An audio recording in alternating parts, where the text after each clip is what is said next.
Will you silence your phone? I just put myself in airplane mode, man. Oh. I told you that 20 minutes ago. I didn't know you put your phone in airplane mode too.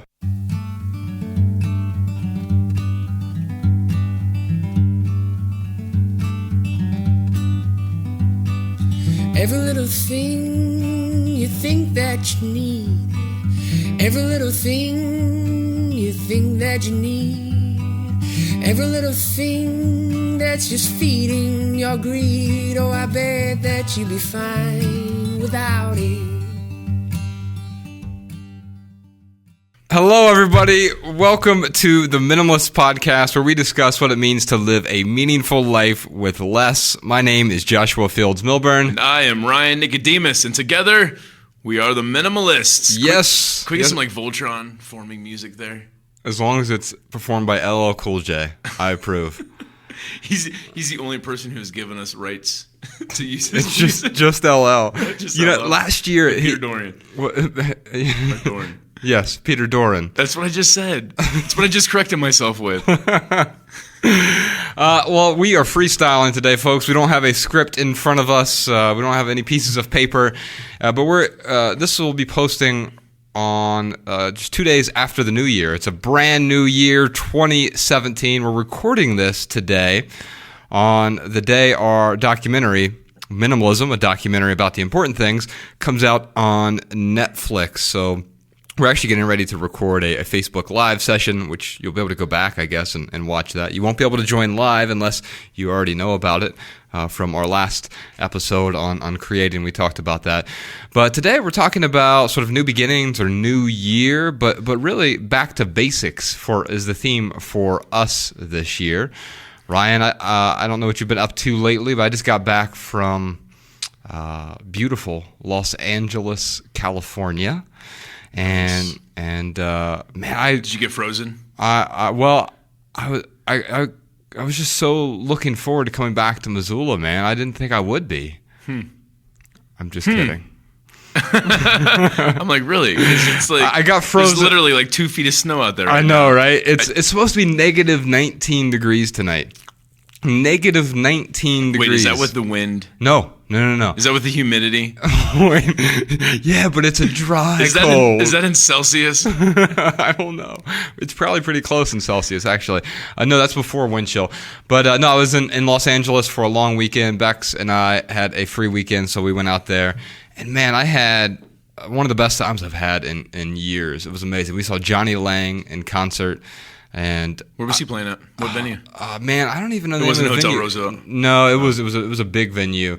But we had really good seats, and oh my goodness, I'd never seen Johnny Lang. I loved his music, but I've never seen him live before, and he's probably the best blues player I've ever seen. But not just that. Are you into blues now?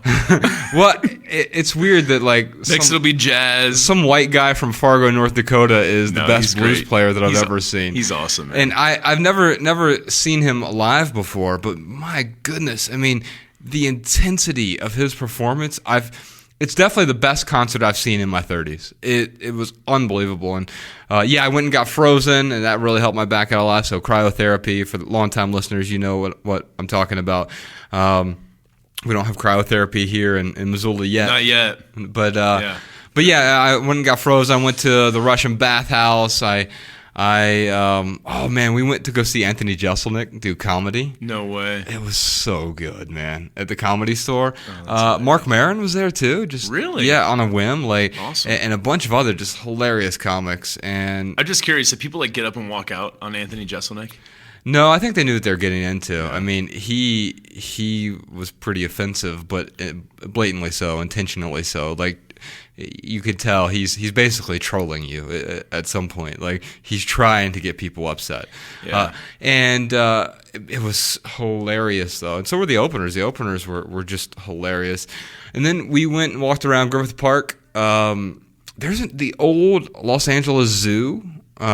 Is in Griffith Park. It's abandoned. I don't know how long it's been abandoned. If I had to guess, I'd say 20 years or so. And it's very post-apocalyptic, but gorgeous. I don't know if you ever watch any of those videos on like YouTube or anywhere. I'm sorry, where is this? It's in Griffith Park. Griffith Park. Which is, you know where the Hollywood sign is? Oh, okay, so it's up in that area. Yeah. Griffith Park is like this massive, massive park. The observatory is there. It's right in the middle of LA. It's weird though, because you're in the middle of Los Angeles, one of the most populous cities in the country.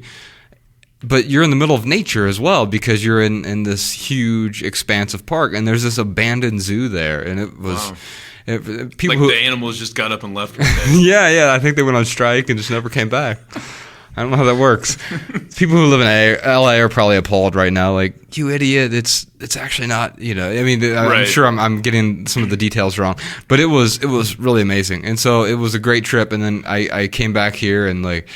My car was in the parking lot at the airport, and my goodness, like there were 2 feet of snow, and I'm like, what have I gotten back into? Dude, we have Uber now. Why would you drive to the airport? Because I didn't want to trust Uber in Missoula, Montana at 4 a.m. when I was going out there. That's not a safe bet. I always order it like a half hour ahead of time when I got those early flights. Really? Actually, when I have those early flights, that's every flight out of Missoula, man. Yeah. They leave at 5:30 a.m. or 6:30 a.m. Uh-huh. Yeah. Well, so let's talk about where we're going to look ahead, but first we're going to glance in the rear view a little bit. So yesterday, we're recording this on December 15th, like I said, the day our documentary hits Netflix. If it's not out in your country, by the way, I know a lot of people are frustrated it's not in Denmark or Brazil or wherever. I'm sorry, Netflix didn't pick it up everywhere, but don't worry, it's still available worldwide on Vimeo. So if you want a chance to watch the film, and by the way, there's 6 hours of exclusive bonus content on Vimeo you can't get anywhere else. So a bunch of extra interviews and stuff on Vimeo, so you can find it there. You can also rent it on iTunes and Amazon and Google Play now, and so it's available on Netflix, it's available to rent, it's available on DVD, it's available wherever you want. Check out the documentary if you're interested, and sorry if it's not available in your country on your preferred platform, but it is there on Vimeo if you're willing to go check it out over there. You know what we could do for those countries? What's that? We could convert the documentary into a play. And put it on like Periscope? No, and then we will tour internationally. Oh. With minimalism, a documentary about the important things. Play. Minimalism, a musical about the important things. All right. Yeah. So, we'll write that down as an idea. So we just turned 6 years old. Congratulations. Mentally. And emotionally, we are 6 years old. It's crazy. It's been 6 years, man. Yeah. So December 14th, 2010 was the official launch date of the Minimalists.com. Now, we started writing about a month or two. Actually, you were journaling back in August or September of 2010. But the official launch date of the website, and it started as this project, almost like an online book in a way, or an online journal, a weblog of sorts. Wait a minute. Patent pending. And so it started with Ryan's 21-day journey into minimalism, and I wrote some stuff, and I was really hoping to transition into a fictive writing career. I wanted to write literary fiction full-time. But then I started finding immense value in this medium to communicate in nonfiction writing, whether that was books, or blogging, or even social media. I would argue we're not very good at social media, the two of us. Maybe that's a good thing. But thankfully we have Jess, who helps us out with a lot of social media stuff. I just want to say, speak for yourself. I was on Instagram like 5 days ago. Today you asked me what Instagram stories was. No, I asked you what Insta story was. I didn't ask you what Instagram story was. I asked you what Insta story was. It is, and I was being facetious. To be fair, you use Snapchat, I think, occasionally. Or only if I'm on a vacation. Like I can't. You know, it's funny because like Snapchat, I guess I could be Snapchatting this. I could be finding those little moments during the day, but like it feels really fake to me to like do that. It feels stressful to me. It doesn't feel fake. It feels it feels stressful and fake when I'm forcing myself to like create these cool snaps or something. Look, I'm cutting up ginger in my kitchen. Right. Oh wow, look at this cool angle of my hat. I don't even wear hats. But no, I mean, and then no offense to anyone out there who uses Snapchat, because I actually, or no offense to anyone who wears hats. Of course not. No, and I actually will get on and look at people's stories, so don't stop Snapchatting, because I do like to be the voyeur, don't get me wrong. But when I use Snapchat, it is typically like if I'm on vacation, or like I'm going to Florida. We're going to Florida next week. We are. Yeah, so I'll probably back to Florida. Snapping some stuff there with the grandparents and my grandma's little funny dog. I swear to God, they've dressed him up in like a little leather jacket and like the little leather biker hat. It's hilarious. I can only imagine what they're going to do for Christmas with them. So when you say don't stop Snapchatting, is that a Journey song? No. Oh, okay.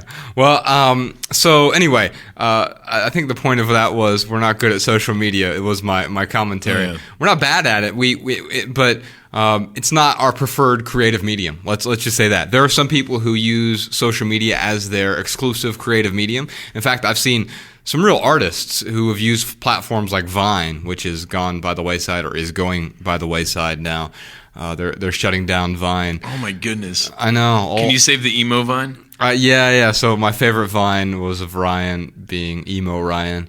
Anyway, what I've learned over the last 6 years is that I've become a lot more vehicle agnostic. We've done these different projects over the years. So in 2010, we started the blog, which we called a website at the time. We didn't really know what a blog was. And in 2011, we started writing a book called Minimalism, Live a Meaningful Life. The initial title was Minimalism in 21 Days. And that was Ryan's 21-day journey, which is all up on the website for free. We had a 300-page book about minimalism, and we're like, wait a minute, this shouldn't be our debut effort to the world. And so we basically scrapped it and started with a blank page.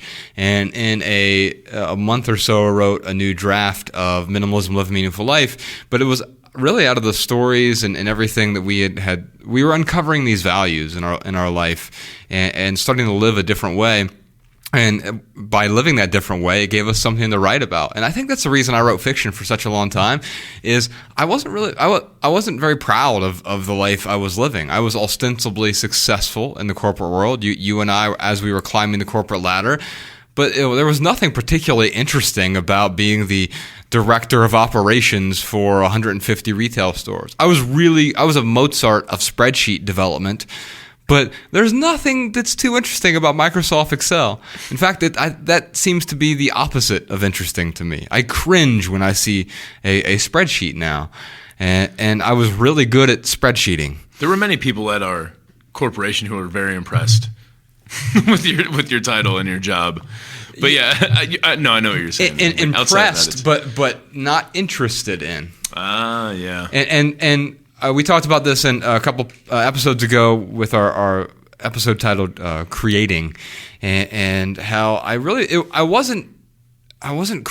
didn't feel like I was doing something meaningful or purpose-driven or even creative, and that was a big problem in my life. And so, Ryan, I wanted to read you something. I don't usually respond to people on Instagram, but since today our documentary came out on Netflix, I was just taking a look at some of the comments on our posting, and we got a really interesting question that had nothing to do with the film, and I wanted to at least read that to you. We get a lot of random. We do get a lot of random questions, and yeah.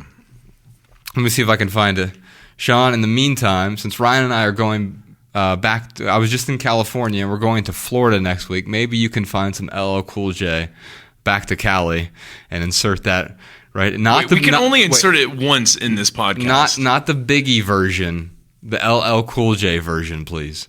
That was like the only tape I had in the 80s that was a hip-hop tape, was because his album turned 30 years old last year.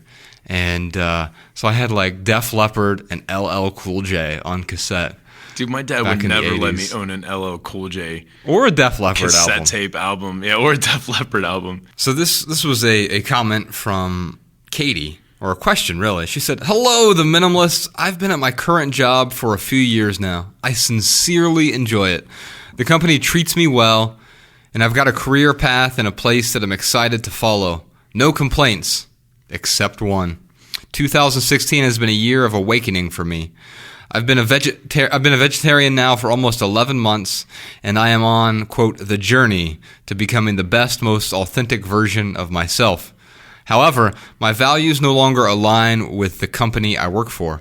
The company I work for is the largest protein producer in the world. Meat." It's just one sentence. It just says meat. "What am I to do? I struggle with the environmental impacts this company makes, but the job itself brings me joy. SOS. Now, let me tell you what my response was, and I'd like to talk about it. So I just responded. I said, "If your short-term actions don't align with your long-term values, you will eventually experience discontent. In fact, it sounds like you are already experiencing the initial twinge.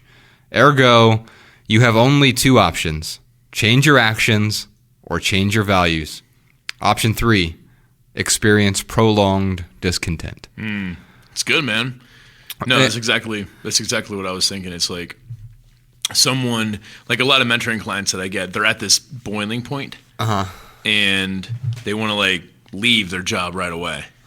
And that is like, well, it's probably the worst thing to do. Like if you haven't made any plans and you just allowed yourself to get to this boiling point, and then you want to leave, like leaving your job. I mean, that's it might make you feel temporarily better, but then It's going to create longer discontent. Right. If you don't have a plan, then it's going to create, exactly, longer discontent. So it sounds like she's starting to boil. Yes. She's not at the boiling point. Not yet. It's going to come. But if she doesn't start planning now, yeah, then there will be a point where she is going to feel trapped, essentially. And so over the last 6 years, you and I have done a lot of different things. We've piled a lot of things on. We started blogging. We wrote that first book. In 2012, we moved from Dayton, Ohio, our hometown, out to Montana and started writing the first draft of Everything That Remains, which is still my favorite thing that we've ever created, our memoir. And in 2013, we started a publishing company called Asymmetrical Press. It's an indie publishing house. There's a publishing house for the indie at heart is the tagline there. And we moved into a house with Colin Wright, our business partner, and started that. And it was really a publishing company to publish our own stuff because I was tired of I no longer wanted to go the traditional route. I've seen the faults of going the traditional route and the gatekeepers and waiting for someone else's permission. And we learned from publishing our first book, Minimalism, that you can do this on your own. There's a difference between a garage band and a really good indie band. The same thing is there's a difference between self-publishing and really good independent publishing. And so we decided we're going to start this publishing company, and then we've decided to help some other authors along the way. Other people, whenever we help someone, we say we want to help you fail better, because that's really what we're doing. If someone's book is a wild success that Asymmetrical Press publishes, it's because of them. It's not because of me and Ryan and Colin did something amazing. We give them a little push occasionally, but generally the books that we publish through Asymmetrical Press, they aren't huge bestsellers. It helps someone get their work out into the world. But the idea of creating that publishing company was so we wouldn't just have another publishing company. We didn't want to. When Colin came to us with this idea first, I said, that sounds interesting, but it sounds like you just want to create another publishing house, just like everyone else, like Random House or Penguin or whomever, HarperCollins, and that's fine that those exist. I'm not against traditional publishing. I just don't think it's the only route for people. And so I said, how could we create a publishing company that said yes to everyone? He's like, what are you talking about? That's not even possible. What do you mean we create a publishing house that says yes to everyone? I said, well, because I don't want to read everyone's manuscript, and I don't want publishing to be my full-time job. I want to be able to publish our own books and then share that recipe with other people. And so the way we decided to say yes to everyone was to create a template. Here's the exact process for how Asymmetrical Press publishes the Minimalist books, and also Colin writes books. By the way, Colin is 32 years old. He's published 35 books, everything from fiction to short stories to self-help books to memoirs and everything in between. Very prolific writer. And so he's learned a lot of lessons going through that process over and over and over. And then Ryan and I have learned a lot of lessons, especially about not just the writing process, but getting a book out into the world in front of a large group of people. And so what we did is we put up a whole recipe at Asymmetrical's website. And Sean, if you could put that in the show notes, that'd be great. It's basically a how-to guide, how to publish an independent book. It's a soup to nuts approach from A to Z, from writing the book, which, by the way, is the most difficult step, actually writing the thing. But once you've done it, there's still like 5 steps after that. There's a whole editing process. There's a formatting process. There's promotional process. There are all of these processes that you have to go through to get a book out into the world. And even once the book is out in the world, it's all about the long tail. It's not about like, well, how are my first week sales looking? I mean, it's not about that anymore. It's about getting this creation in front of people that they're going to find value in. And when people find value in it, they share it. It's funny you bring up the first week sales. Because it's like typically most authors, I know with us and a lot of other people, they experience the most sales like a year to 2 years later after they write the book and publish it. You're absolutely right. In fact, that first book we wrote, Minimalism, Live a Meaningful Life, its best sales month was month number 25. So it was over 2 years after. That, and even now, all 3 of our books tend to do better now than they did early on when they first came out, just because we have a larger audience now. We reach more people via different platforms. And so whether it's our essay collection, which is called Essential, and by the way, these are all available in audiobook now too, so it's an entirely new format that you can get your words in front of people. And audio is just becoming more and more popular with Audible and then, of course, with podcasts. So more people are listening to audio books as well. And so it's another way to get your creation in front of the world, another step. But you're absolutely right, Ryan. It's not about, well, how are my first week sales? Am I going to make the New York Times bestseller list? No, probably not, and that's okay. I don't know if I talked about this in the last episode, but I had a rather well-known New York Times best-selling author who was like, we did a podcast episode, and he beforehand he asked me, hey, so are you making back your advance on the book yet? And this guy has been on the New York Times bestseller list, and I'm like, what are you talking about, make back our advance? Like, we do this ourselves. Like, I earn a full-time living as an author, and it feels great to be able to say that. We're not making millions of dollars off of our books, but we don't have to. I mean, we're minimalists. That helps out a lot. But it also helps that we continue to find ways to get that material in front of people because they tend to share it. But no, it's not about having an advance. We make somewhat of a living off of our books, every month, and that's really nice. But I don't have to wait for someone else's permission. I don't have to wait for someone's advance. If you want to go that route, that's okay. There's nothing inherently wrong with that. But realize that it's not the only route anymore. And so we started the publishing company so we could show other people, hey, that's not the only route. There are many paths to get to what your definition of success is. First, you have to figure out what does success look like for you, and I think that's important. And then after starting that publishing company and finishing writing our book, Everything That Remains, Ryan, you and I hit the road for a year. So talk about working hard to get a book in front of people. We went to 100 cities, did 119 events in 8 countries. We donated basically a year of our life to get this message in front of people. All the events were free. 75,000 people attended these events. And if you've seen our documentary, which covers a lot of that, it started off fairly small. A lot of the events, only a few people would show up. But as the word spread and more people found value in it, more people showed up, and eventually, spoiler alert, there were hundreds, or in the case of Australia, thousands of people who were showing up at book signing events. So there are major New York Times best-selling authors who can't get 60 people to show up at an event, and there are people like us who do it on our own. And the question is, doing on your own doesn't doesn't abdicate you from your responsibility to still put your best work forward. In fact, I think it ups the ante. It makes you, because you're not beholden to anyone other than your audience. So it's no longer about publishers and editors and other people who are saying yes to you. You want an audience to say yes to you. And the only way to do that is to be able to look yourself in the mirror and say, this is the absolute best I could do given the resources I have. And so, Ryan, you and I took that book.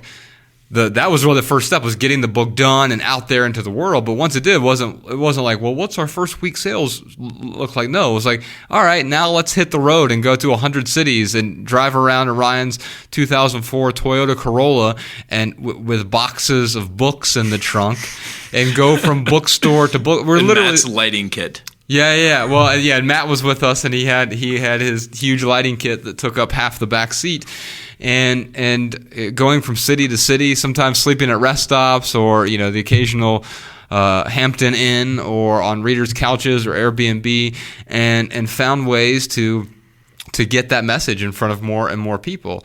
And it was an amazing experience. I wouldn't trade it for anything.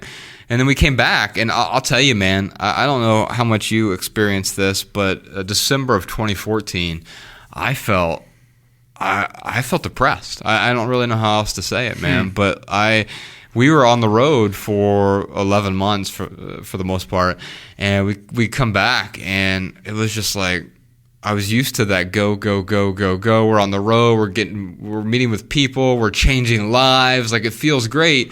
And then all of a sudden, it comes to a screeching halt. And yeah, it was nuts, man. I remember, just like a month, because we came back from Australia on that last. Yeah, so we were in UK and so England, Scotland, Wales, Northern Ireland, and then Ireland. So I feel like when we went, we got to Australia.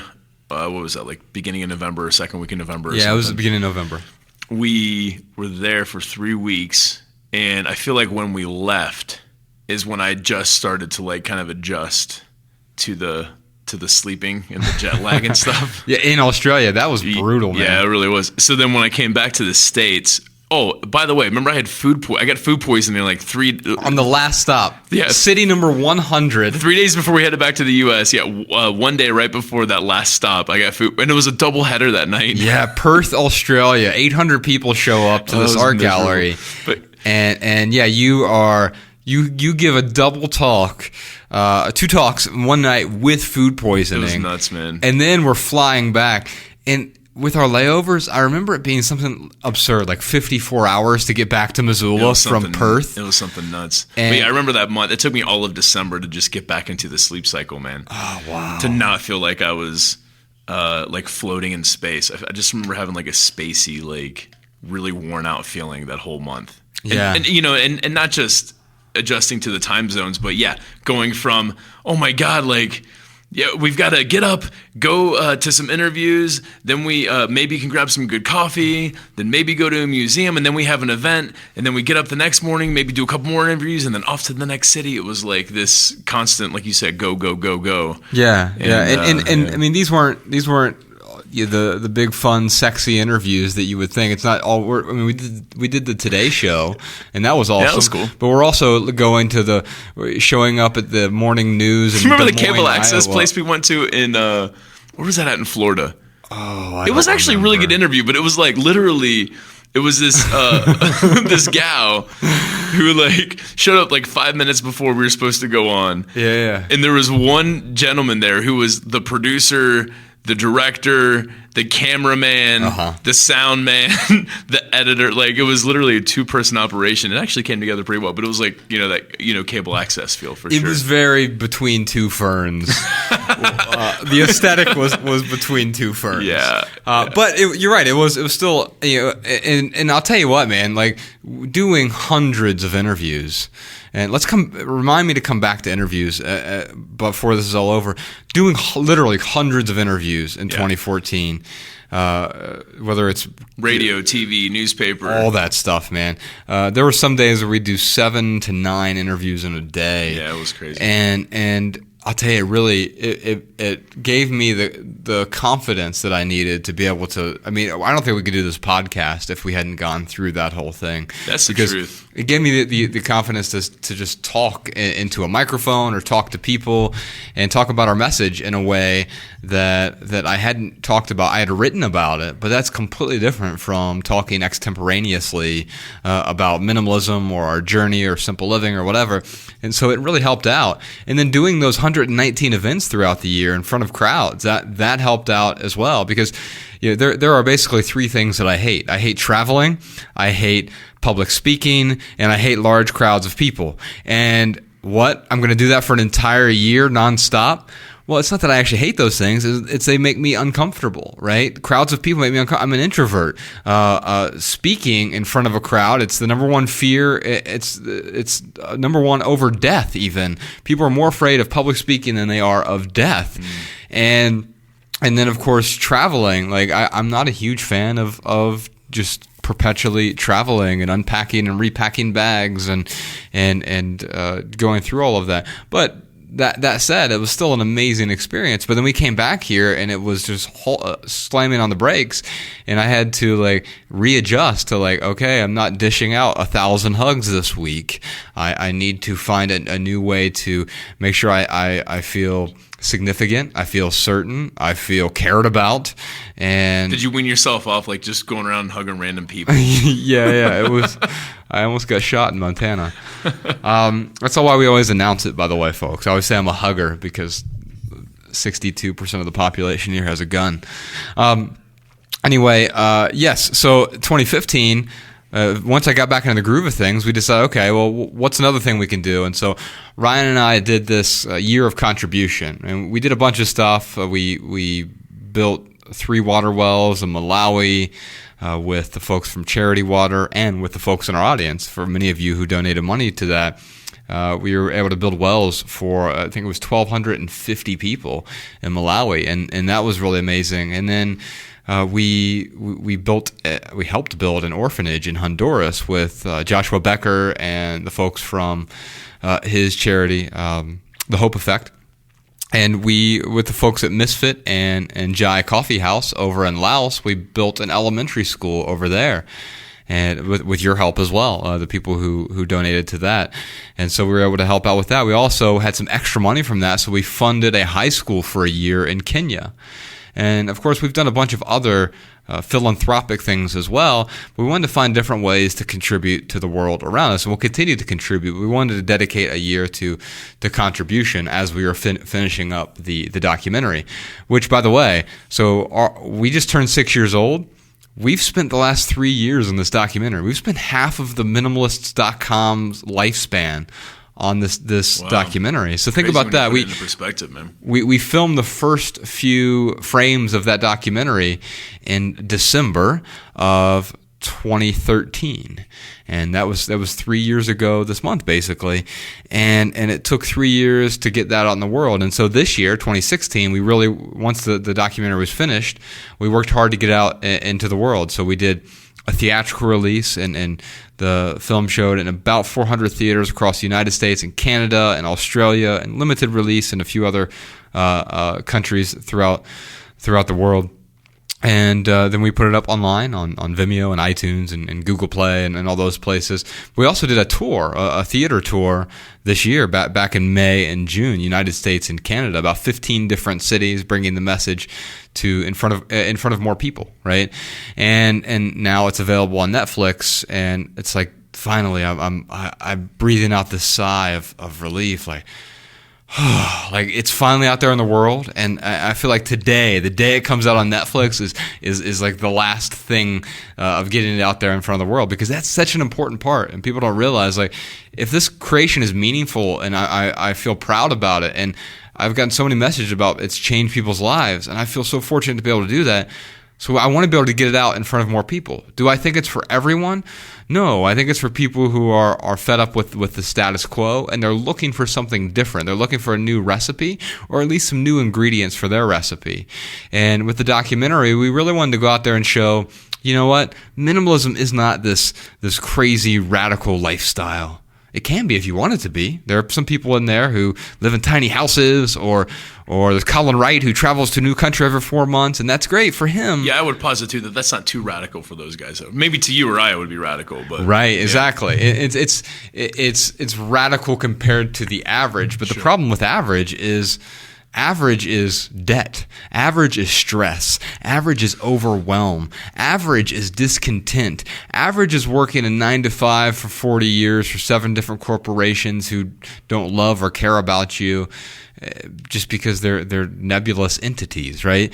That's average. And so I wanted to be not average, but I also didn't want it to be radical. Like I wanted it to show there are practical sides of minimalism. So whether it's Leo Babalta and his 6 kids and his wife Eva, and Joshua Becker living in the suburbs with his wife Kim and their 2 kids, and Tammy Strobel, or whoever it may be, Courtney Carver, there are a bunch of different people who are living different lifestyles, all under this banner of minimalism. And so it's not just about the Josh and Ryan show, and even our lives are appreciably different over the last 6 years. We've both fallen in love, as it were. You met Mariah at a really interesting time. It was before we went on tour. Yeah, it was before the big tour. Yeah, back in 2014. So that was, when was it? You met her in October 2014. So it was like 3 months or 13. Oh yeah, that's right, October 2013. So you were on the road the whole time when you first started dating. Yeah, you were on the road a bunch. Yeah, I didn't really know where it was going to go, but by January I was like, God, this is a really cool girl. Like I would like to stay in contact, and we did. And do you feel like that strengthened your relationship with her because you were away and allowed you to be communicative in a way that you may have not been had you just been in close proximity? I don't know if it strengthened the relationship as much as like secured the relationship. Okay. Meaning that, we had lots of talks leading up to it, like whether we were going to, continue to date or whatever. And I'm like, I will totally keep in contact with you, and maybe you can come out to a few cities during that year, so forth and so on. Yeah. And it was a lot of stress. So, I don't want to say it strengthened it, because I think if I did that again, like she'd have to come with me. Like I don't think I'd leave her again for, 10 months or 11 months, whatever it was. Right. But yeah. I guess what I meant, I just misspoke. When I say strengthen, I mean you got to know her in a different way that you maybe wouldn't have gotten to know her otherwise. I know this about Bex because I was on a short tour when we first met, and we just exchanged emails, and I got to know her. She's a really good writer, which was very appealing to me, and so we exchanged. It was sort of like being pen pals via email, and that was really cool. But it started out as a friendship. In fact, I set that expectation, and she asked about wanting to take it any farther, and I said no. I want to start this out as a friendship and build a really good foundation. And if something comes out of that and we can build on it as an intimate relationship, that's great. If not, then we have a really great friendship, and that's great too. It's a win-win situation. Let's set it up that way. It requires some patience and delayed gratification, so to speak. And it really strengthened the communication between us, and that's why I asked. You were on the road much, much longer, and so last year we did do a short word tasting tour back in 2015, and we brought like 5 authors on the road with us and a musician, and went to 35 different cities along the mountain states and the western states of the United States and Canada. And that was a blast. Like we just had a van full of smelly guys. I miss all those smelly guys because all of the responsible female authors that we have on Asymmetrical, like they couldn't leave their families and stuff, leave their families for 2 months, whatever. And so we got Colin and Sean Mahalik, who had just had a book come out that was really great. Then we got Sky Steele, who's a very talented musician. He hit the road with us, and we just went to a bunch of cities. A lot of them we hadn't been to before, like Provo. That was really cool. And, who else was Josh Wagner? Was there anyone else? Josh Wagner was there. He had a great book who had come out. And we had some guests in different cities. Yeah. But it was a really fun short tour. I mean, 2 months, and learned a lot of lessons from that as well. Strengthened our relationship with a lot of independent bookstores too. And we always encourage people to support their local indie bookshop. In fact, in 2014, when we did that tour, we went out of our way to support local indie bookshops. Except in some cities, big cities like Dallas or Las Vegas, or Regina, Saskatchewan, massive metropolises that we went to. There are a lot of cities like that that had no independent bookstores at all. So unfortunate. Hopefully that's changing, because I know the tide is changing. There are more print books being sold relative to ebooks this year than last year. I'm not necessarily advocating one over the other. I prefer ebooks personally, but I know a lot of people enjoy that print book experience, and so you have the option of both, which I really like. And so yes, we did that tour last year, and Ryan and I actually gave up 100% of the profits from that to some charities, and also we helped out some of the authors who went on the road and said, hey man, you gave up two years of your life. Take a little bit of extra money from this. And so again, another part of our year of contribution. And then this year we finally got the documentary out there. It's a sigh of relief. I feel like it's done, and now we're looking ahead to 2017. And if you know us, you know Ryan and I, we like to focus on one thing a year, sometimes two, but we tend to focus on one major project, and that means we have to say no to everything else so we can say yes to everything that serves that particular project. And so for 2017, the theme is getting back to basics. And there are a few reasons for this. But let's talk about what we mean by getting back to basics. Well, when we started the website 6 years ago, what was the basic? It was writing on the website. Mm-hmm. It was so let's just say writing in general. That's our main craft. But let's go beyond that. What is writing? Writing is communicating and expression, right? Communication and expression. And what are other ways that you and I communicate and express ourselves? Well, this platform, we're talking in this microphone right now, that is another way that you and I have found value and found growth, immense growth this year. If you go back and listen to our almost 50 episodes ago now, we do an appreciably better job just talking into a microphone than we did on episode 5 or whatever, right? Practice makes perfect. Yeah, or much better at least. Imagine when it'll be 50 episodes from now. Or 50 years from now. Oh my God. I think that this is another medium for us to communicate and express. So let's just talk about, what does back to basics mean? It means creating. And for us, it's going to be writing and podcasting. So throughout 2017, it's really about how do we get back to writing more for the website, and also maybe some books or something else that we're working on. We're also working on what I'll just call a secret project right now, although we've had to postpone some stuff, and I'd like to talk about that and talk about why. But writing is something that's really important to me, and it's something I'm really passionate about. And I've had 4 false starts in the last 3 years for books that I've tried to start writing, and they just haven't gone anywhere for me. And so it's been interesting, because I know I'll get an itch for an idea and I'll start working on it, and then it doesn't go anywhere, but I don't have the time or capacity to focus on that thing. And so for 2017, I want to focus more on writing. It's the thing that I'm really passionate about, but I also want to focus on growth, and that's going to be through this medium, through podcasting. And so that's how we're going to create with the world. We're going to get back to basics. We're going to write more. I don't know whether or not a book will come out of this. I know Ryan and I are working on some new live material as well. And that is the sort of third leg of the triad here, of the tripod of communication for us and expression, is Ryan and I have gone out on a bunch of tours now. Our first tour was started in 2011, and we were lucky to get 2 to 8 people to show up at our tour stops, and that was great because it allowed us to shape a lot of the content for everything that remains. I got to tell you, when 2 people show up, all the pressure I have just goes away. There's no pressure.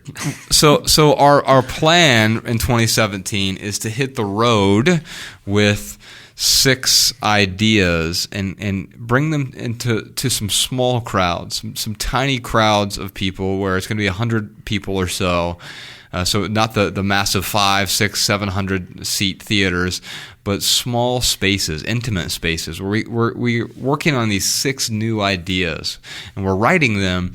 And ideally, if the writing goes well, we want to bring them on the road in front of people and sort of test them out the same way a comedian. If I see Anthony Jeselnik, he's going to do the same set over and over and over before he records his next Netflix special or whatever, because it allows him to work out that material in front of a crowd, see what's funny, see the timing. And we want to do the same thing in front of crowds as long as the writing goes well. But we also have had to say no to some other things recently. And many of you have known about I've had some health issues this year, and it really started 2015, and one could argue it started even well before that. So in my late 20s, I went on a large round of antibiotics that I stayed on, was supposedly a benign amount of antibiotics in my late 20s. And I was on antibiotics for several years, and it completely destroyed my gut microbiome. I mean, completely leveled it. And the reason I was on those antibiotics was I had this crazy scalp acne. I mean, it was just awful. And my dermatologist said, hey, here, just take these magic pills and it will clear it up. Well, the reason I had that scalp acne was actually I'm allergic to soy. And anytime I eat, and even now, like if there's accidentally soy in something, I'll know the next day because I have just a terrible reaction to it, right? Wow. And so I was on antibiotics for a long time, completely killed my gut microbiome, and it's caused all these other sensitivities in my life. Around that same time, we were also remodeling a bunch of retail stores for the corporation that we worked for, and so I was exposed to a lot of chemicals in a very high-stress environment, and I was killing my gut microbiome at the same time. And so I, as a result, have developed what's called multiple chemical sensitivities. And I've heard from a lot of people in our audience when I've mentioned this just in passing. I don't have any answers for you yet. So that's the reason I don't talk a whole lot about the health problems I'm going through is I am working very diligently to correct my health problems. And it's probably going to take 18 months or so to get back to where I'd like to be. But I'm working very diligently every single day on this arduous process of healing. And in this process, I don't have all the answers yet. I have what could potentially be answers. And I know a lot of people are out there suffering with multiple chemical sensitivities. Something like 16 to 18% of people in the United States have a version of multiple chemical sensitivities. Now, mine are going to be a lot worse than some people, but some people are really bad. I mean, you've seen these documentaries where people can't even live in a house anymore. They have to go live in a tent out in the wilderness somewhere. The gal I was butchering the lamb with a couple weeks ago, when we walked in there, Marla Saris was with us, and I went to give her a hug, and she was like, "Oh, nice to meet you." And I guess she didn't ask me because I'm a guy, but then she went to hug Marla, and she was like, "Wait, do you smell?" And she was like, "What?" Perfume. She was like, "Yeah, like, do you wear any fragrances or anything?" She's like, "No, I don't." She's like, "Okay, good, because I can't stand." Like, she has the same thing where she will leave the room. Like, just if she's in a setting where all of a sudden someone comes in with some like strong fragrances, she will have such a bad reaction that she literally just has to like get up and walk out. Like, she's left in the middle of meals, like really things that seem rude, but at the end of the day, it's like she can't. It's necessary. Yeah, she can't stand to be in a room. Not for any other reason than her body doesn't react to it well. Yeah. So I'll tell you, I don't react to it, and so I'll go through some details here because hopefully I don't like sharing, my own personal struggles as I'm going through them. I like to share them generally in the rear view because I think it can help people and serve the greater good. But to give you an idea of how we got to where I am. I've had back problems for about the last 20 years. I have a broken L5 vertebrae, and it's gotten really bad. And being on that tour in 2014, it really messed up my You remember back. we thought you had like an appendicitis or something? Or I was having. I thought I had a hernia because I was having this weird issue in my musculature. And so like in early 2015, so almost 2 years ago now, this was shortly after that long tour, I went and got a CT scan, I went and got an MRI, trying to figure out like, oh my God, what if I have cancer? Like what is going on and how can I deal with this? Well, Turns out it's just I have a really bad back, and I started having these really bad nerve problems. And then this year, this is all on top. You're like, what does this have to do with your gut microbiome and chemical sensitivities? They're actually strangely linked. And so I started getting sciatica earlier this year, and it was the worst pain I've ever experienced. I'd wake up with 10 out of 10 screeching panic level pain. And I've had some terrible pain in my life, and I tolerate pain really, really well. I don't tolerate discomfort very well, but I tolerate pain better than just about anyone I know. And I was panicking in the mornings. It was that bad. Now, I've done something called Egoscue therapy. I've been doing yoga. I've been doing stretches. In fact, I do 2 to 4 hours of physical therapy every day, and it's helped me out. I no longer have the same sciatica. I still have significant back pain, but I'm doing a lot of stuff to help aid that. But I also, because of my chemical sensitivities and my gut microbiome, my hormones are way out of whack, and so I'm not what we suspect, my team of doctors and I suspect, is I'm not producing enough human growth hormone to be able to heal adequately. And so that's because my gut has been so messed up. Dude, we need to get you on some HGH. you joke, but there, I mean, the hormone therapy may be something that I have to do sometime in the not too distant future. And so I will tell you this: Ryan and I, over the last couple of years, we've signed a couple of different television deals with production companies. So big Hollywood companies who well, we haven't signed television deals. Hold on. Well, I'll go through the details here. So there's a production company who's worked on some really large television shows that you would know the name of, who have signed a deal with us to do. You don't want to name drop? No. To do what's called a sizzle reel. It's basically the step before a pilot, right? And we've done 2 different sizzle reels for 2 different production companies, same executive producer, and it just didn't work out how we wanted it to. And so now we've had the opportunity for a 3rd production company to start the process all over again. And you're like, well, why would? And so this whole thing we've talked about now about why am I waiting for these gatekeepers, right? And so, if we really want to, we could do this thing on our own. Like, I don't have to, because TV is going one direction, and I'm not opposed to the only reason I'd want to do a TV show is if it aligns with my values. The reason that I think it hasn't worked out very well is TV networks want drama, and we're not very good. Do you remember those first couple meetings we had with production companies? Yes. So tell me about your events. Yeah. I mean, you got people fighting in the crowds and Yeah. And now, are people crying? And the answer is yes, but it's not for the reason it's generally tears of joy. It's not people who are arguing with their spouse in the crowd. That's crazy. Yeah. So it's not the same kind of drama, and so. We've struggled with finding the right video medium, and that's why we ultimately did the documentary, was to get that out into the world, the video side of things. But how can we communicate in shorter bursts? And television show seems right, but now with the internet, there are a bunch of other ways that we can do that. And so I'd like to say yes to a TV show. I really would, and I'd like to say yes to us doing it on our own, and we may do that at some point. But I can't say yes to that yet until I am certain that my health is on the right track. And I feel like it has been on the right track. I will take 6 steps forward, but then a few weeks ago I took about 5 steps backward, tumbling backward, and started having I've had some kidney and liver issues. And I won't get into the details with that, but it's all related to the same issues that are going on. And so while I'm battling that, I will tell you that I'm very optimistic about the direction I'm going. It's just slower going than what I would like. If it were up to me and everything was perfectly healthy, I would hit the road right away and we'd start bringing these 6 ideas out to people.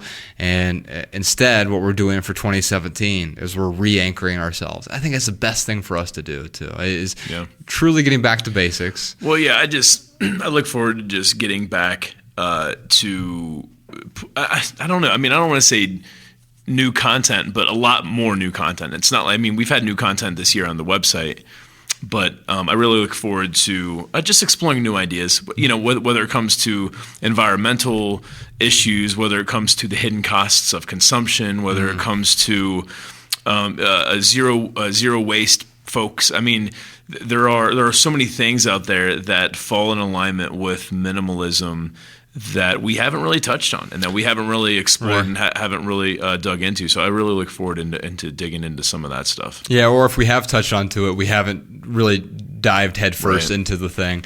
And that was the thing I liked about the documentary. It was such a great primer for a lot of other ideas that are out there. Whether it's minimalism or home living or self-reliance, we have these different ideas we want to explore. And I'll tell you, the thing I'm really excited about is improving my health on the personal note, but on a professional, creative note.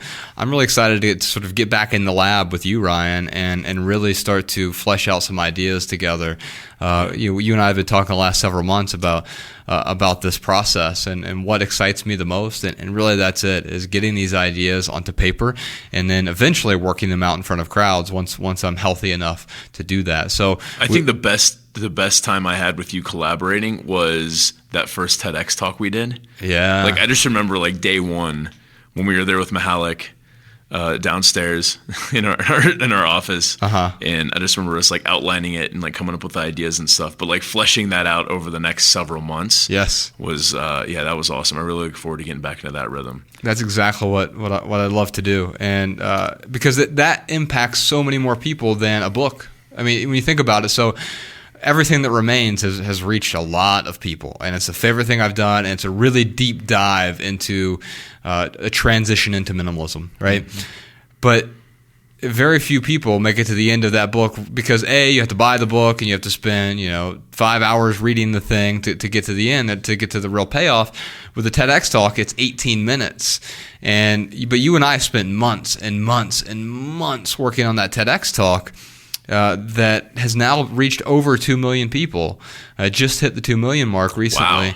And so did not know that. And so it's been out there for 2 or 3 years at this point, and it's been able to reach far more people. And then that leads them to the podcast, or leads them to our books, or to the documentary. I see people tweeting stuff at us all the time with, "Oh man, I'm so glad I came across your TEDx video." I mean, yeah, it's definitely an awesome platform. Yeah, for sure. And so for 2017, as we get back to basics, I'm going to continue to focus on my health. I won't have a lot of updates for you until I make some progress, because I don't want to just say, well, here's where I stand right now. I want to say, here's what I've learned, because I want to help you if you have any sort of issues around that.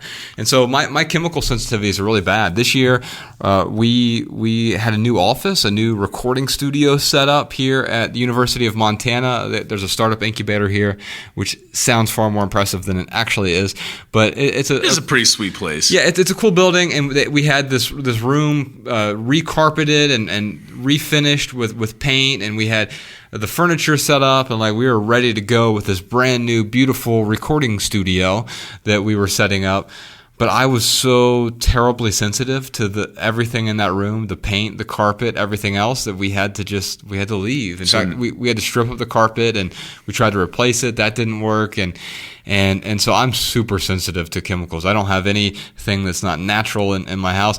Now, the reason being is I can't handle toxins the same way other people do. Your liver should allow you to if you produce enough glutathione, your liver should allow you to process normal everyday chemicals and get rid of them. But my body is basically full right now, and so I'm allergic to everything. I have chemical sensitivities. I have seasonal allergies. Anything will sort of, because my glass is full, it will make it overflow.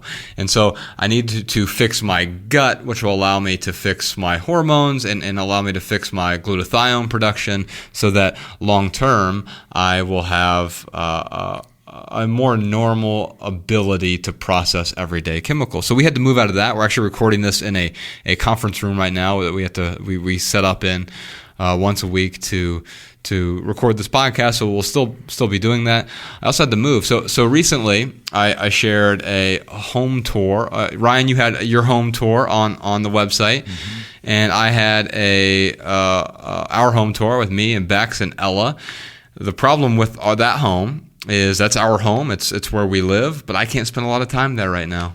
And so I'm renting a small second apartment right now to remove myself from the chemicals in that house, because it's a relatively new construction. It's within the last year, and I'm just sensitive to the basic everyday off-gassing that's still going on in that space. And so how long will I have to do that? I don't know. And it's a huge strain on my relationship with Becca, but also with Ella.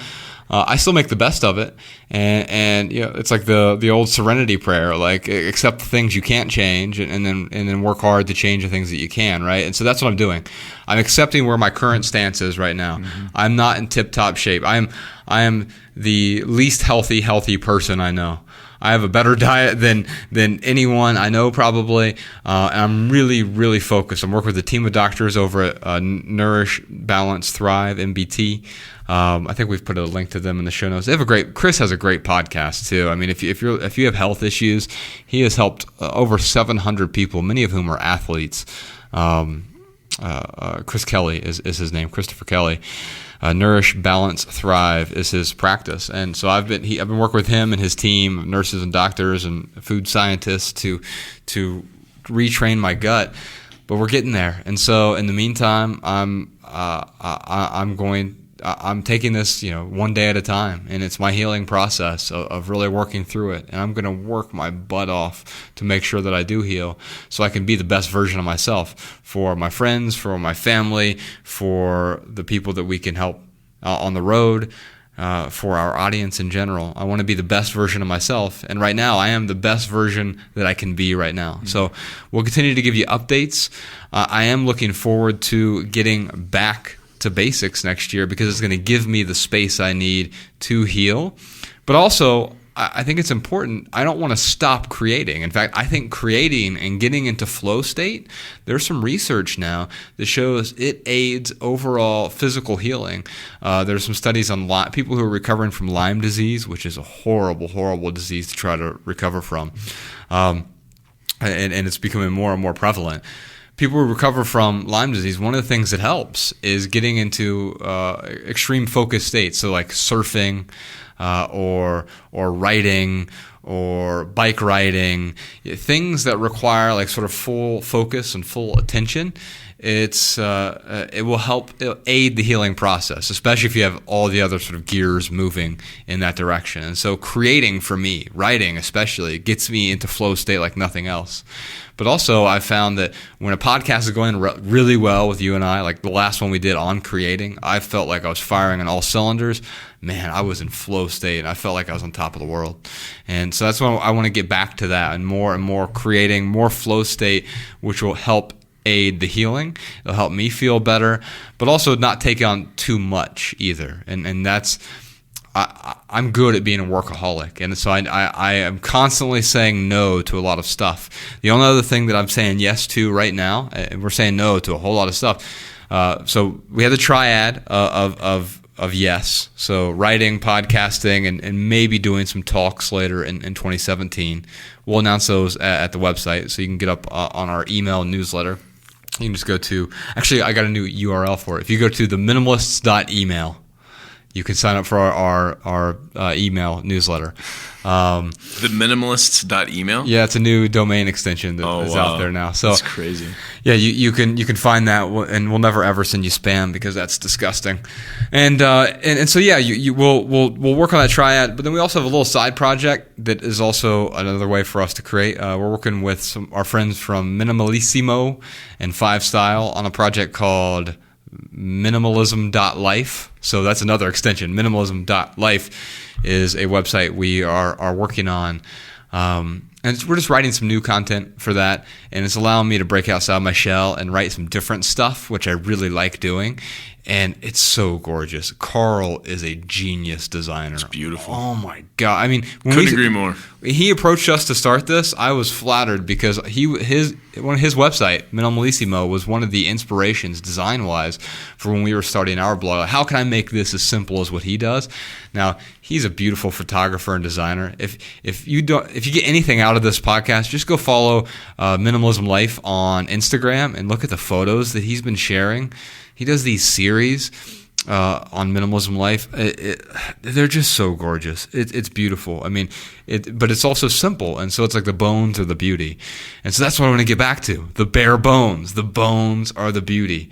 And so that's what we're going to focus on in 2017, and it'll allow us to build on that in the future, whether it's doing something on our own TV-wise, or allowing us to write another book in the future, or to do larger scale tours or documentary, whatever it may be. Getting back to basics will be the jump off point for whatever we decide to do next. But that's going to also mean that we're going to be diligent about saying no to a lot of stuff. And I said I'd finally get back to interviews. I'm probably going to say no to all interviews in 2017. Unless something big happens, like I'd love to be on Joe Rogan's podcast. So if anyone's hearing this and can get us on, if you want to tweet at Joe Rogan and start telling him that we would like to be on his podcast, that'd be awesome. It's That would be so sweet. It's the one place that we haven't been that I'd love to be. But we've already kind of said everything else we need to say in the media, whether it's in the New York Times or all the we've done some great podcast interviews. I don't need to keep saying the same thing over and over and over. If it's an opportunity to reach a whole bunch of people, then maybe we'll say yes to it. But for the most part, we're going to say no to that so we can say yes to this new cycle of creating. And we could say yes to interviews in the future, but we can say no right now so we can get back to focusing on what's most important right now. And so we do other segments usually in this podcast. Did you have anything ready for an added value segment? Were there any? I'll talk real quick. Wait, check this out. All right, for those of you who can't, who don't have, I don't know. Video. The people video. can't see that. I am performing karate for Josh in my new pants that I just bought. So I usually get the same pair of jeans every single time, but they were out. So I tried out these new pair. They're called Barbell. I'm sure like there's a lot of people out there who are very aware of this jean company. But like I'm just now finding them out. And long story short, they are the most comfortable pair of jeans I've ever put on in my life. Wow. They're freaking awesome. Wow. That is great. I've listened to 2 albums that just came out recently. One is J. Cole's new album called For Your Eyes Only. That dropped? When that drop? It's so good, man. I can't wait, dude. It's so good. But then also I'm going to listen to it as soon as we get out of here. Our friend Jay Nash, he put out an all-acoustic album called Vermont Sessions. Nice. It's probably my favorite thing he's ever done. We still haven't been to Vermont. Yeah. We should go out there and see him. I know. Well, he's invited us to go stay at his cabin. He played a few songs for us when we did a Boston tour stop in 2014. He's just one of my favorite musicians. I think he's one of the best songwriters alive. And we connected via Twitter, and we've become friends in the last 3 years or so. He's actually, one of his songs, Wayfarer, is in the 5th chapter of Everything That Remains. So Everything That Remains is the only book I know of that has a soundtrack. Every chapter has a song in it, although I guess we could like start a Spotify playlist or something, but I haven't done that yet. It's a good idea. But yeah, so Everything That Remains has a soundtrack, and he is in that book, and he happened to read the book and loved it, and was like, oh my God, my song's in there. And so he did this acoustic album. It's unbelievable. It's so good. So we'll put a link to both of those in the show notes, and we'll put a link to Ryan doing karate in the show notes as well, or at least maybe the jeans that he's wearing. Dude, I'm telling you, man, like I just cannot say it any other way. Like, I wish I could produce more words right now to express to you how freaking comfortable these jeans are, man. But they're just like by far the best pair of pants I've ever put on. That's beautiful. All right, Ryan. So, we usually do this hashtag Ask the Minimalist lightning round, but we didn't have one prepared beforehand. But I sent out a tweet, and I got a few questions. The tweet just said, we're going to record a podcast episode about the new year, new directions, and getting back to basics. What would you like to hashtag Ask the Minimalists? And we got a few questions here. Let's just riff on these real quick. Go for it. If you don't mind. Jamie says, how do you start working toward a goal and ensuring you remain accountable to achieving that goal? I'll start off just by saying, I don't have goals anymore, and I've written about this, and I know it sounds like semantics, but really, I prefer to have a direction over a goal. And so we wrote an essay. We'll put it in the show notes. It's from our book, Essential. and there's a link to it on our website as well. So I prefer to have a direction over a goal, and in fact, I wrote an essay about living 100 days without goals, and so we can put that link in the show notes as well. And that was a very eye-opening experience. But if you do want to, if you're going to put goals out there, I would encourage you to have fewer goals, right? Mm-hmm. Because the more goals you have, the more you will stress yourself out. That was really the point of that experiment. And if you want to remain accountable, then get an accountability partner. Have external accountability. I think that's important. I work with Ryan and Sean, and they both help keep me accountable, and I'm grateful for that. It makes me a overall better person.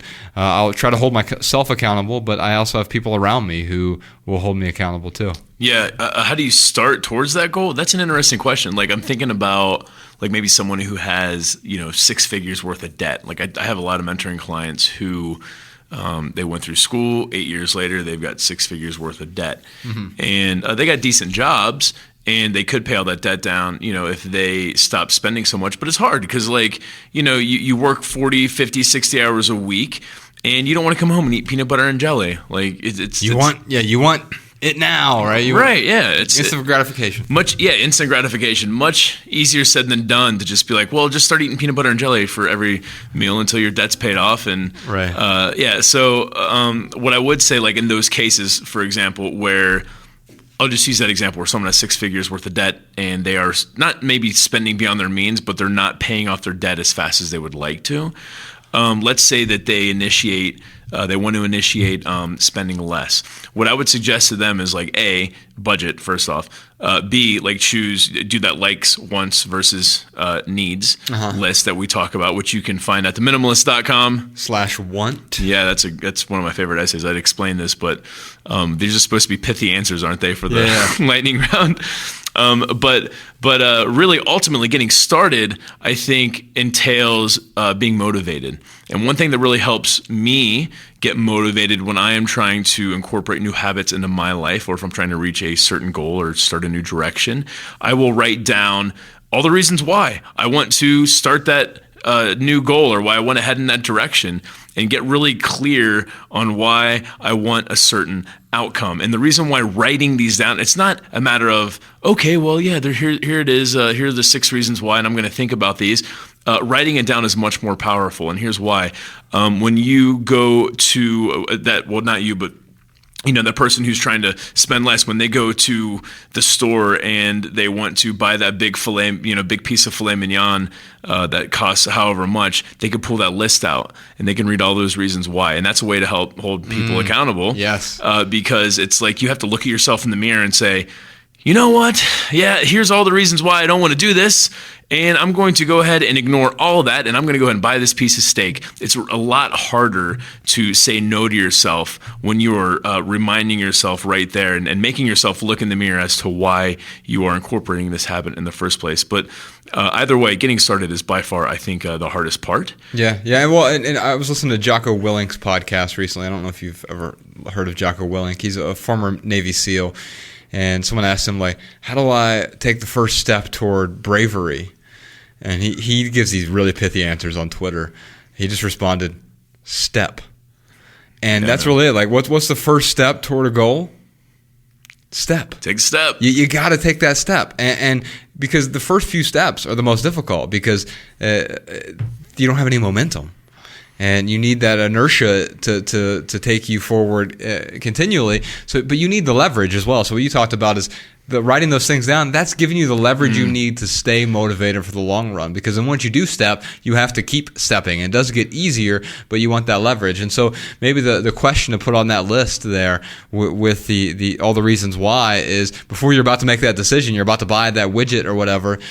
Ask yourself, would the best version of myself make this decision? Yeah, that's a great way to look at it. And I think if you ask it that way, you'll help identify, no, this isn't the best version of me. Yeah, that's a great way of looking at it, because ultimately, what does that do, man? It changes our emotion, right? Like, you ask yourself, would the best version of myself do this?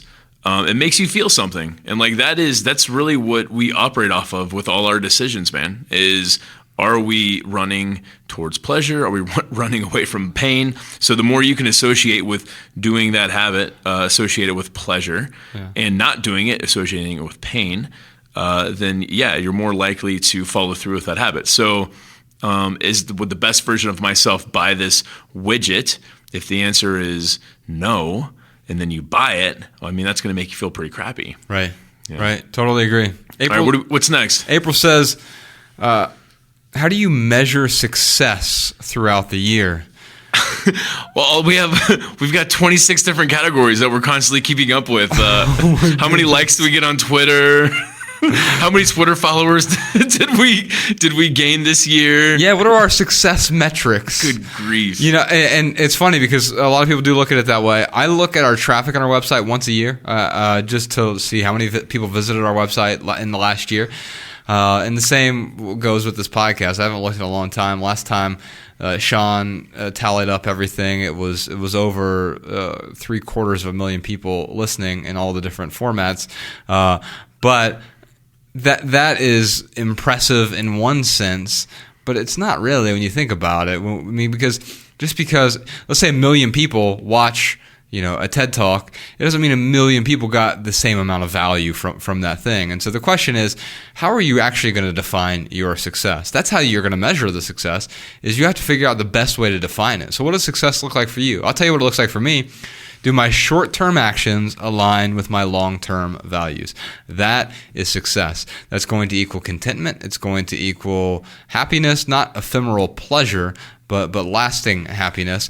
And it's also going to keep me moving in the right direction, because my values tend not to change. My beliefs change in time, and that's okay. That will change my path a little bit. Or sometimes a lot, but it'll still get me to the same value. So do my short-term actions align with my values, and my beliefs are the path to get to those values. And so that's how you're going to figure out how you're successful throughout the year. And it rarely has anything to do with the things we can measure with a calculator. Sometimes it might. Sometimes it might make sense. You got to have enough money to pay the bills, right? Or if you're trying to get out of debt, I know that's a big thing for the new year. A lot of people making resolutions to lose weight or get out of debt. Well, if you want to get out of debt, go back and listen to our debt podcast. We did a whole episode on it. But also read our financial freedom essay. We wrote about exactly the 5 steps that Ryan and I took. In fact, it's called the 5 difficult steps to get out of debt, because it was not easy. It was fairly simple, but it was difficult. So simple ain't easy. No, simple can be difficult, but it is the simplest route. And so it was what we did to get out of debt, and now we're debt free. And you better believe I'm going to stay debt free. I will never be getting back into debt anytime in the rest of my life. Yeah, I would totally echo what you said. Short-term values aligning with long-term value, or short-term actions aligning with long-term values and beliefs. I mean, ultimately, that to me means living a meaningful life. And that is what success means to me. If I feel like I'm living a meaningful life, then I am successful. I certainly had different measures of success, of my corporate days of yesteryear. But now, I mean, that's pretty much what it comes down to. It's like, do I have good people in my life? Do I have good health? Am I able to, kind of pursue some of these hobbies that I have? Am I growing? Am I contributing? Like that's success for me. Yeah. So ask yourself, what is success? What does it look like for you? And then get specific with it. How do I define my values? What are my beliefs? What are my interests? And then how do I align my actions with those values? And I think you'll find that's how you're going to define success, much more than a paycheck or number of Instagram followers. Last question here. A lot of these are pretty similar about noise and New Year's goals and stuff, which we just kind of covered. But Neil, he says, how do I get back to basics emotionally? 2016 has been nuts, globally and personally. How do I simplify the emotional clutter? I'll just say, first off, go back and listen to our podcast called Noise. I think that's a great way to get started. We did a whole podcast on quieting the noise. But remember, you're in charge of most of the inputs that affect your life. And yes, you're going to see 5,000 advertisements a day, but you can at least turn down the dimmer switch of advertisements. You can put up ad blockers. Yeah, if you stop watching TV, there's plenty of ways to turn down that noise. But I the only thing I think I would add to that is any stone you've picked up, you can set it down. Yes. Any stone you've picked up, responsibility you've put on yourself, you also have the ability to take it off your shoulders and set it down and keep walking. Yes. I think that's beautiful. I think it's a great place to end that. We'll move on real quick to Right Here, Right Now. This is where we talk about, I don't have the script in front of me, so Ryan, we talk about what's going on in the lives of the minimalists. That's us. and so Ryan and I are traveling a little bit. We've been doing some fun, tours. We call it the Minimalists City Finds. So if you go to our Instagram page, you don't even have to be on Instagram to check this out. You can just go to instagram.com/theminimalists. We will share some of our favorite experiences, whether it's Christmas tree hunting or cryotherapy or going to a concert or just a really cool breakfast spot in LA. We're going to be going to Florida soon. We're going to see a concert there. Griffin House is performing. And we're just going to be hanging out at the coffee shop, our coffee shop, Bandit Coffee Co. We're doing some remodeling there. And we're going to share a little bit of that on Instagram using the hashtag The Minimalists City Finds. So this is a great point for those who are listening to this right now, because all those events you just talked about would have already happened. Yes. But they can Google hashtag. Or they can just go to our Instagram page and click on the hashtag. And then they could see all of our Minimalist City Finds. Yes. All of our antics and all the good times we're having, all the experiences we have in a different city. So if you go to that city, whether it's Dayton, Ohio, or Los Angeles, or Spokane, or a bunch of other cities we've gone to, you can maybe share one or two of those experiences as well. All right. Oh, we probably want to play some voicemails now. I'm sure Sean can queue up some voicemails. We have some listener tips and tricks about minimalism. And wait, that's my line usually. All right, go ahead. Now, here are some tips and tricks from our listeners. I don't think that's the line. But is it tricks and tips? I don't know. Go ahead and play it, Sean. Hi, Josh and Ryan. I actually just wanted to call you and rather than a question or a comment, just share with you a bit of my own success story. Like you, I grew up in less than ideal circumstances. To say that I grew up in volatile conditions is an understatement. My parents once pulled me out of middle school class to let me know that my siblings and I needed to say goodbye to our friends that day at school because that evening we needed to pack up all of our belongings and move across state. So early on I was conditioned to pack light and be prepared to leave all of my possessions and relationships in a moment's notice. That specific time we moved across state to a campground in which we lived for 3 years in a tent and then also in like a pop-up camper while my dad was serving consecutive sentences for multiple DUIs, endangerment, and possession charges. All of our possessions were in a storage unit, which we ultimately lost to auction because my parents could no longer afford to pay the storage unit rent. So it became an unspoken rule that we carry with us the possessions that we could pack up in a day's notice because of how often we were evicted and how often we needed to, be prepared to be on the go. So when I was 14, I started working part-time to save money to move out of my parents' house to find security and a cushy career, and I have one now, and I also wanted to prove to myself that I could stand on my own 2 feet, which I have. But I spent the majority of my adult life collecting possessions that I previously did not have the ability to either afford or retain. So by the time I discovered your podcast, just last year, at the age of 31, I was depressed. I was recently divorced. I was stifled and stressed by my things. And your podcast really helped me to pull out of that depression and provided me with the inspiration I needed to free myself up from that material value. I just wanted to let you know that because of your ability to share your story today, I'm happy. I'm 30 pounds later. I'm experiencing life rather than collecting things.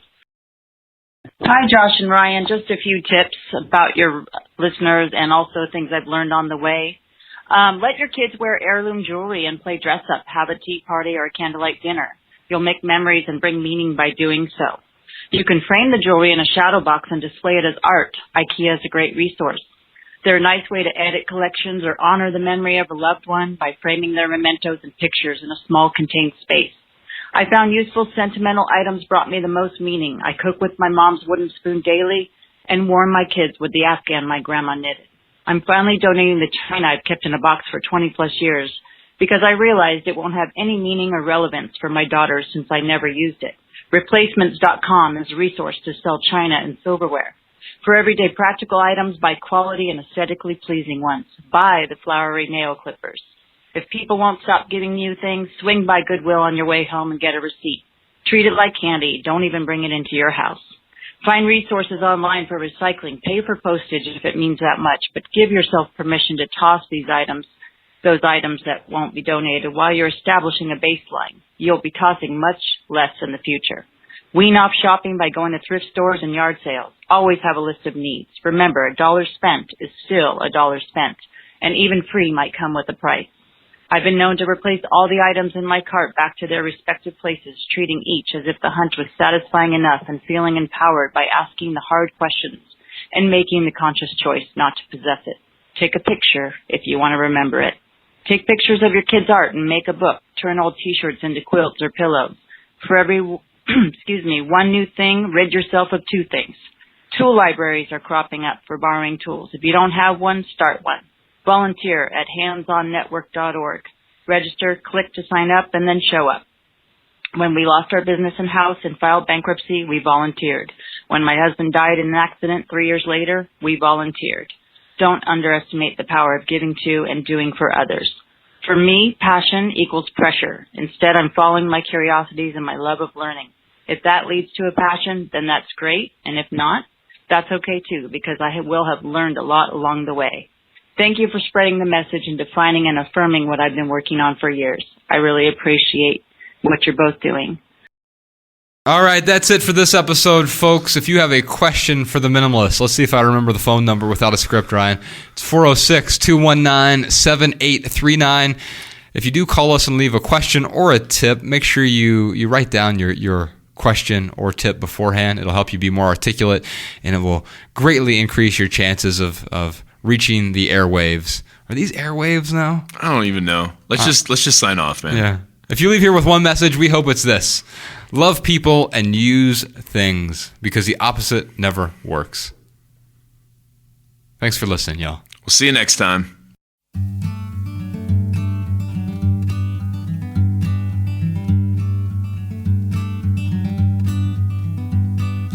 Every little thing you think that you need, every little thing you think that you need, every little thing that's just feeding your greed. Oh, I bet that you'd be fine without it.